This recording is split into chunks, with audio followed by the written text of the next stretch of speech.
everyone, it's Janet Wakeland with RemarkablyCreated.com, here with another One Take Wonder video. Today what we're going to look at is a really fun and easy fold that's going to change up your card making just a little bit. Instead of your traditional hamburger or hot dog fold, we're going to do a Z fold today. So just something very simple and very easy, and again it just adds a little bit more dimension and dynamics to your greeting card that you're sending to someone that you're thinking about. So let's look at the supplies that you need and how easy it is to make. You're going to need an 8.5 by 11 sheet of cardstock. You're going to need the paper trimmer, and then you're also going to need a bone folder. When I'm working with patterns, I always like to create a master one so that I have it on hand at all times with the numbers and things like that. So I don't have to go looking for the card and then get my ruler out and measure it, and I don't have to trust this aging brain of mine to remember numbers and folds. So I always like to create a template. So what you're going to do is, working with your paper in portrait with the 8.5 across the top and the 11-inch down the long side, you want to go ahead and cut it at 5.5 inches. And a little tip with the Stampin' Up! Trimmer, it does have space to be able to keep the scoring blade up and out of the way and the cutting blade down and out of the way. But I do like to mark them with an S for scoring and a C for cutting, and I went ahead and just did that with a Sharpie marker.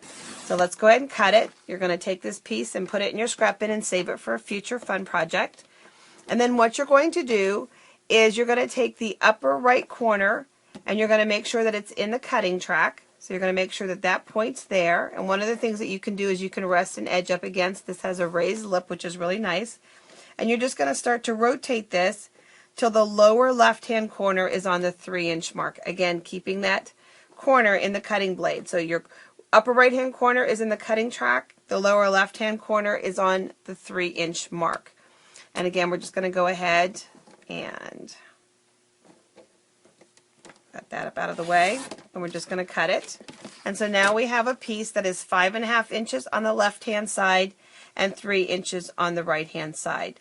Then what you want to do is working along the straight edge, and you want to work on the straight edge because you have that nice two flat edges, the raised ridge that holds your cardstock firmly, and the straight edge of your card. You're going to lay it at 3 11/16. You're going to score. You're going to move that score line over and set it on the 3 11/16 and score again. And then you can put your trimmer aside. You're going to go ahead and just find your crease marks. Take your bone folder and just give it an additional nice crease. And then there you have your card. You can pull it right to left. I personally prefer to crease it so that you pull from left to right, just like that. So let's take a look again, back to the first card that we did. Designer Series paper on the front fold and the inside fold, the dots. And then I just used our cute new stapler coming in the Holiday Mini Catalog, and a cute little bright birthday card. This one is still a work in progress. It's going to say USA on it with one of my favorite stamp sets, For Your Country. But just to show you how we were able to use Designer Series paper to create the red, white, and blue look. This is a sneak peek set coming in our Holiday Mini. It's an invitation set for Christmas, Thanksgiving, and Halloween. Some new Designer Series paper. That's one of the stamps from the set, and it's just an invitation that's easy to do. This one here uses the chevron background stamp, the dictionary background stamp, and our fun little coffee set. And it's held closed with one of our fun clips. This little star clip holds it all closed. So if you were wondering, like, well, how do I keep them closed? You can use any one of our clips to do that.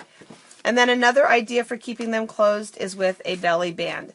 And a belly band is simply just a strip of Designer Series paper cut to the desired width that you want it to be, and then just long enough to wrap around your project with a little bit of an overlap so that you can create this little band, and then the card can slide in and out of it.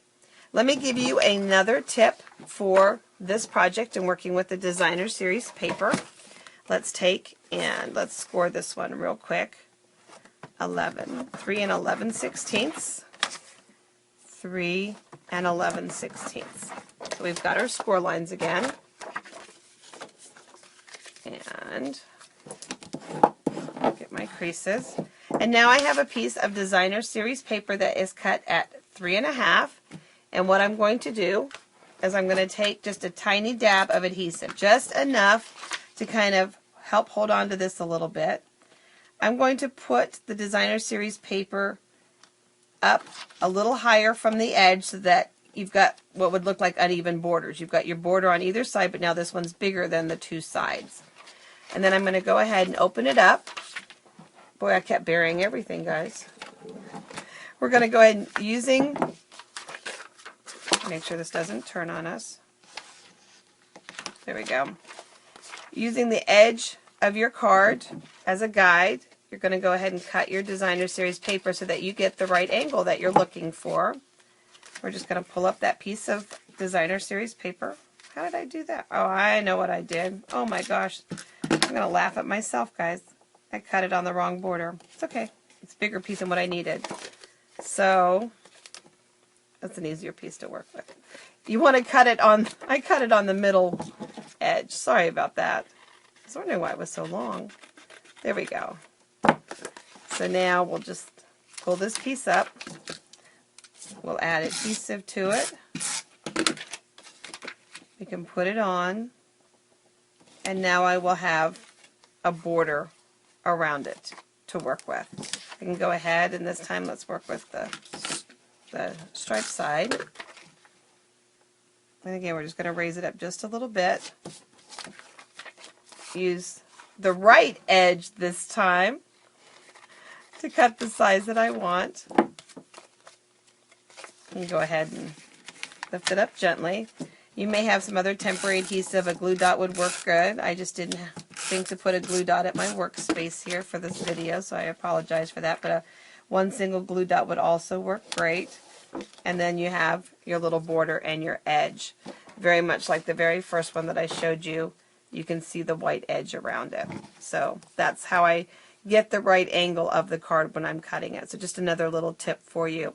Just a reminder, as with all of my videos, you'll be able to see a picture of this pattern with the dimensions written on it on my blog, and you'll be able to see close-ups of these cards. So I hope that you stop by to visit me at remarkablycreated.com. Thanks for watching, guys, and have fun adding a little bit of difference to the handmade cards that you're sending people that you love. Thanks for watching. Take care, and God bless.